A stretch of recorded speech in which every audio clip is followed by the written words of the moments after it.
27 বছৰৰ পিছত পুনৰ প্ৰত্যাৱৰ্তন ঘটিছে বিজেপিৰ যেহেতু দিল্লী নিৰ্বাচনৰ আজি ফলাফল ঘোষণা হ'ব আৰু এতিয়া গম পোৱা গৈছে যে এইবাৰ দিল্লীত আপক উৎখাত কৰি মসনদ দখল কৰিব বিজেপিয়ে ইতিমধ্যে এক্সিট পোলে এই কথা তেওঁলোকে কৈছিলে যে 27 বছৰৰ পিছত দিল্লীৰ মসনদ দখল কৰিব বিজেপিয়ে আৰু শাসনাধিষ্ঠ আপক উৎখাত কৰিব বিজেপিয়ে আৰু সেই কথাকেই সত্য প্ৰতিপন্ন কৰি এইবাৰ যিহেতু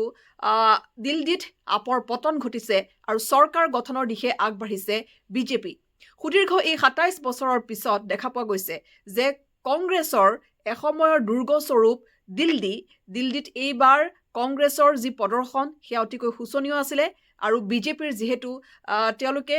যি মেজিক নাম্বাৰ 36 সেই 36খন আসনৰ উপৰিও অত্যধিক 10ৰ পৰা 15খন অত্যধিক আসন লাভ কৰাৰ তেওঁলোকে সম্ভাৱনা আছে যিহেতু ফাইনেল ৰিজাল্ট এতিয়াও ওলোৱা নাই কিন্তু এতিয়া এক প্ৰকাৰ নিশ্চিত হৈ পৰিছে যে ৰাজধানী দিল্লীৰ মসনদ দখল কৰিব এইবাৰ বিজেপিয়ে